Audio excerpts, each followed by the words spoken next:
go. IG, can you hear me now? What is going on? LinkedIn, YouTube, and Facebook. It is your boy, Larry Long Jr., back again for this week's Midweek, Midday Motivational Minute. Now, I can read your mind. I know you're thinking, Larry, where are you? I see the screen behind you.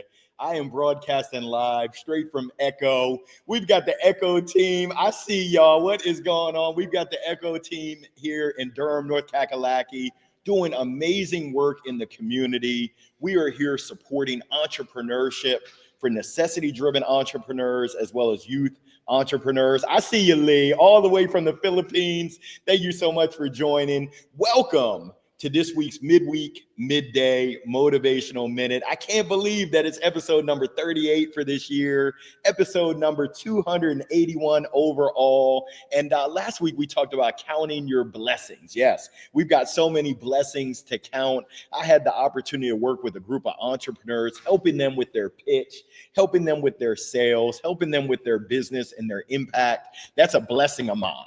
Now, I also got to thinking about what was on my mind this week. And we celebrated my son's 16th birthday. I love you, Trey. We went to the Durham Bulls baseball game. It was their season finale. And it got me thinking about chapter 3 in my book, Jolt. Yeah, shameless plug. Strikeouts, they're a part of life. Now, I'm here to give you a little zap of motivation, a little zap of encouragement, a little inspiration, a little motivation, and definitely some transformation. I want to give a big shout out. Last week, I was in Broward County speaking with HR Association of Broward County, HR Miami. I then took my talents to the DF Dub, Dallas Fort Worth, got to celebrate, help my homie, Matt Anderson, celebrate his birthday. Had a great time at Cosm Dallas, IMAX. Watching a football game in the IMAX theater. It was amazing. Got to speak with my friends at NSA North Texas, sharing some speaker sales strategies with the great team there. And it just got me thinking, strikeouts, they are a part of life. And as a former baseball player, you know that I'm an expert at striking out on the baseball diamond, on the softball diamond, in life, in business, in relationships, personally, professionally. You know that I've got that covered.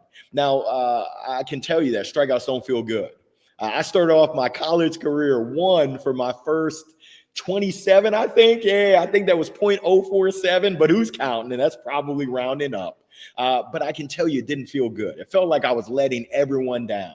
Like I was letting my parents down, my teammates down, the whole world down. And I remember having a conversation with my dad. I was crushed. I was defeated. And yes, Ed, I am in Reed-City here in the Echo space. You got great eyes. Great to see you, Ed. Long time no see. I got to see Ed yesterday when we were over at the co-working space, the loading dock. Got to speak with some folks about LinkedIn and leveraging LinkedIn for relationships, which was awesome. But strikeouts are a part of life. You feel like you're letting everyone down. And I remember telling my dad, I don't belong in Division I baseball. I definitely don't belong in the ACC. And my dad jumped through that phone. Yeah, it wasn't the banana phone, but he jumped through that phone with some choice 3-letter and 4-letter words to let me know that I had the wrong attitude. He said, you can't have my name, son, with a stank boop attitude like that. You got to get back to the drawing board. You got to start believing in yourself. You got to work harder, make the adjustments. And most importantly, you got to get your mind right. You're going up there with a defeated attitude. Don't strike out. Don't strike out. What if I strike out? Oh, I'm going to strike out. And yes, guess what's going to happen? You're going to strike out. And guess what? Life is just like that. Yeah, we get curveballs thrown at us each and every day. There's those missed opportunities, personally and professionally. Those moments of regret. There's those failed sales calls for all of my sales professionals that are out there. Those lost deals, the rejection emails where we put in our name for a speaking engagement and survey says, nah, not today. It happens. We strike out all the time. And if you don't strike out, guess what? You're probably not doing anything worth worth mentioning. If you're out there doing the daggone thing, chances are you're probably going to experience some strikeouts. And when we strike out, we essentially have two choices. Number one, we can hang our head, we can mope around, we can throw our bat. I had some teammates that used to throw the bat, and yeah, that didn't get them anywhere. Just a bad attitude. We can stay stuck and just wallow in our pain, or we can take the lesson learned and the lesson earned. We can learn from it. We can grow from it. We can step back and think about, what is life trying to teach me?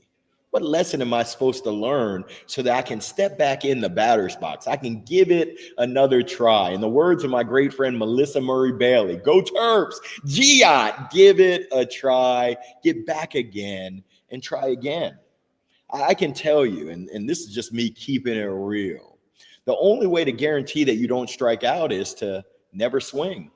It's to never go up to bat. It's to not even give it a try.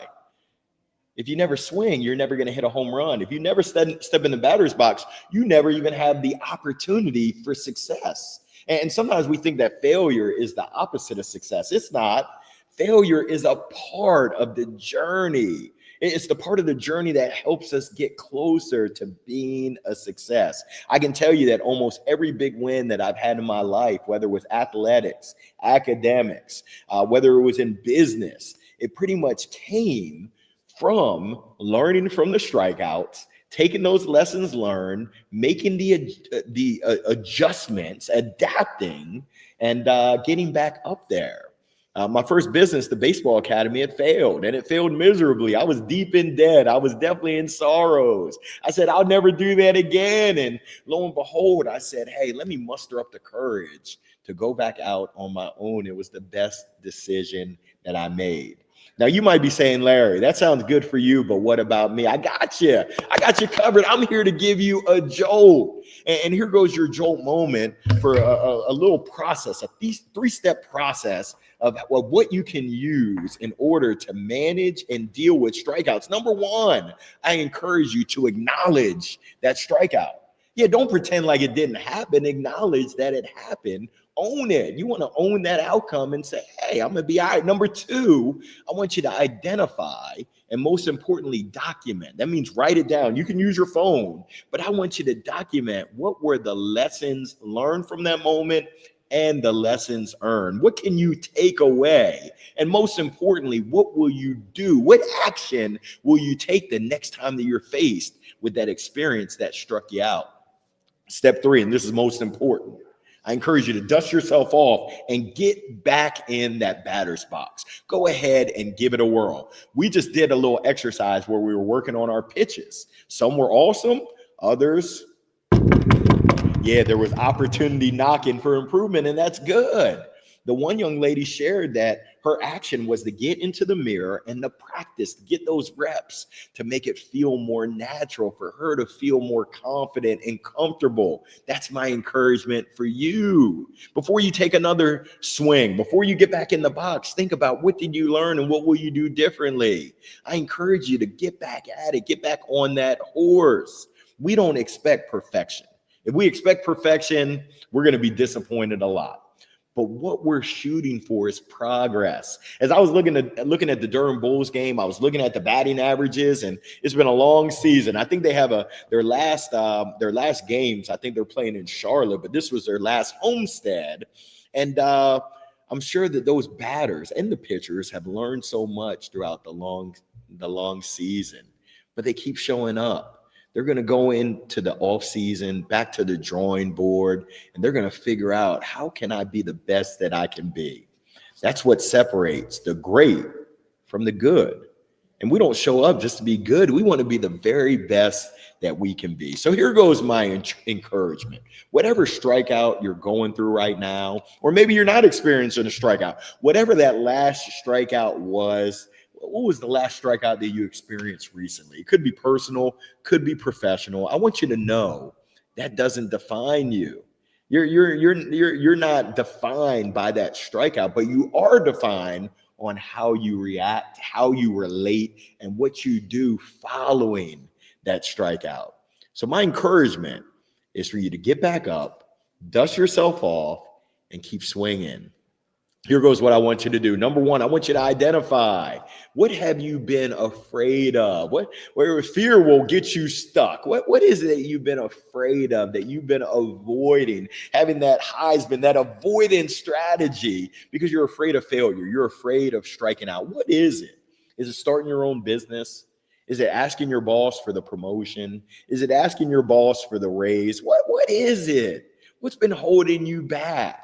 After you identify it, I want you to think about, how can you be bold? What can you do to be brave, to go ahead and take that next step, to get out there and put yourself at risk of possibly striking out, but also possibly hitting a grand slam? Hold on, where's my little clicker? I'm looking for my clicker so I can get to the slide. I wanted to show y'all the power of being brave. Yeah, that's my encouragement for you. Let me see. Can I find it? There we go. Yeah, I want you to be bold. I want you to be brave. I want you to take just amazing action so that you're not regretting, living a life of regret due to strikeouts. I don't want those strikeouts to hold you back. So that's my challenge. Today's midweek, midday motivational minute is not just about strikeouts. Strikeouts are a part of life, but more importantly about you. And you, yeah, you IG, yeah, you LinkedIn, YouTube, and Facebook. What action or actions will you take to be bold and to be brave and to fight through that fear of striking out, to go get that greatness that's destined for you? I'm here to encourage you. I'm here to support you. You know where to find me. If I can ever assist, please do not be afraid to pick up that bat phone.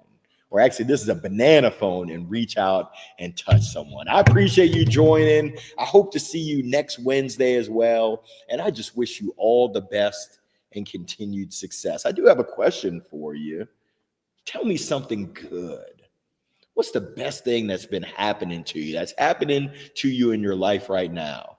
I know for me, it's my family. Everyone is healthy, knock on wood. Everyone is happy for the most part. My daughter's about to turn 12. My son just turned 16. My wife is moving and grooving professionally. Personally, she's making some moves and grooves as well. Life is really, really good. I'd love to hear what's good in your neighborhood. If you're open to sharing, get those Twitter fingers rocking and rolling and let me know what's good. Tell me something good. Dun, dun. Well, hey, that's your boy, Larry Long Jr. I'm about to sign off on this wonderful Wednesday. I can't believe that it's already September the 17th. My, how time flies. 38 weeks through the year as we try to thrive in 2025. But I wish you a wonderful weekend. I wish you a wonderful rest of your week. Make it a wonderful week. It's your choice. And I'll holla at you next week on September the 24th. IG, signing off. Peace. YouTube, LinkedIn, Facebook. Thank you so much for tuning in. Ed, you got eagle eyes. It looks like Reese City. You are spot on. We're signing off. We'll see you next week. All right, y'all.